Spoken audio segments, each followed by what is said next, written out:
بسم اللہ الرحمن الرحیم۔ السلام علیکم ورحمۃ اللہ وبرکاتہ۔ امید سحر کے پلیٹ فارم سے میں ہوں ڈاکٹر رقیہ عباسی، اور آج میں قرآن مجید کی صورتوں میں سے سورہ رعد کا تعارف لے کر آپ کی خدمت میں حاضر ہوئی ہوں۔ اور اس میں تو کوئی شک ہی نہیں ہے کہ قرآن کی یہ کہا جائے کہ آپ کو یقیناً یہ تعارف پسند آئے گا۔ قرآن کی سوراز کا تعارف ہو اور رب العزت کا کلام ہو، اور وہ ہمیں پسند نہ آئیے تو ہم جسارت کر ہی نہیں سکتے ہیں کہنے کی۔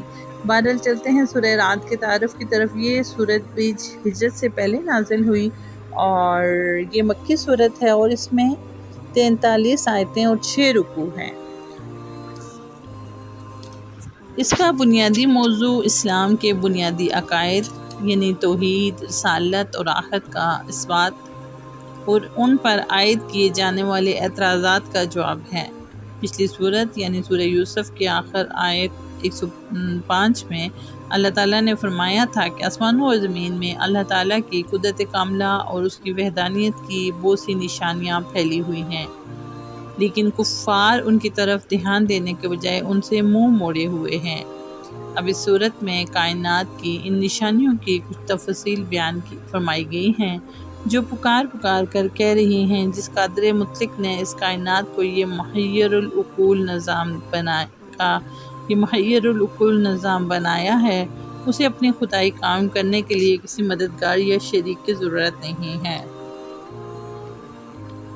اگر انصاف کے ساتھ غور کیا جائے تو اس کائنات کا ہر ذرہ اللہ تعالیٰ کی توحید کی گواہی دیتا ہے، اور اس بات کی بھی کہ یہ سارا نظام اس نے بے مقصد پیدا نہیں کر دیا۔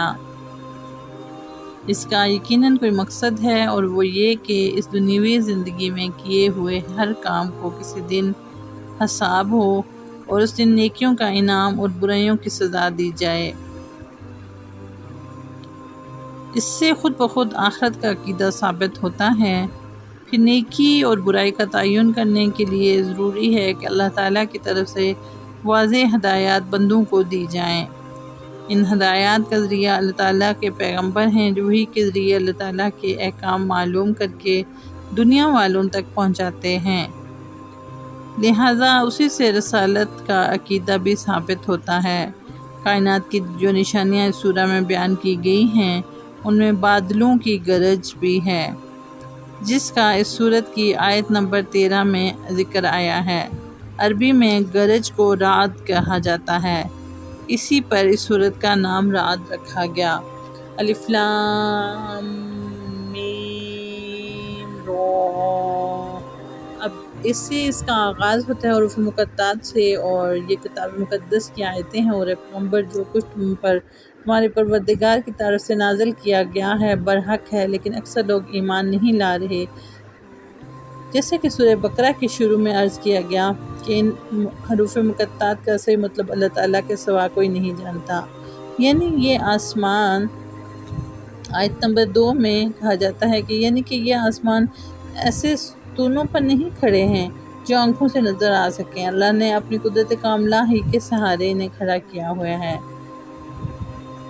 اور استوا کے لفظی معنی سیدھا ہونے، قابو پانے اور بیٹھ جانے کے ہیں۔ اللہ تعالیٰ کی مخلوقات کی طرح نہیں ہیں، اس طرح ان کا استوا بھی مخلوقات جیسا نہیں ہے۔ اس کی ٹھیک کیفیت اللہ تعالیٰ ہی کے سوا اور کوئی نہیں جانتا۔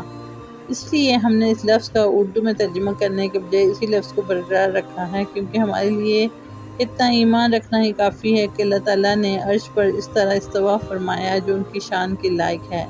اس سے زیادہ کسی بحث میں پڑھنے کی نہ ضرورت ہے، نہ ہماری محدود عقل اس کا احاطہ کرتی ہے۔ اگلی ویڈیو تک کے لیے ڈاکٹر رقیہ عباسی کو اجازت دیجیے۔ مجھے اور میری بیٹیوں کو اپنی دعاؤں میں یاد رکھیں۔ اللہ تعالیٰ ہمیں قرآن کا شغف نصیب فرمائے، اور اللہ تعالیٰ ہمیں قرآن کی روح کو سمجھنے کی توفیق عطا فرمائے۔ جزاک اللہ خیر۔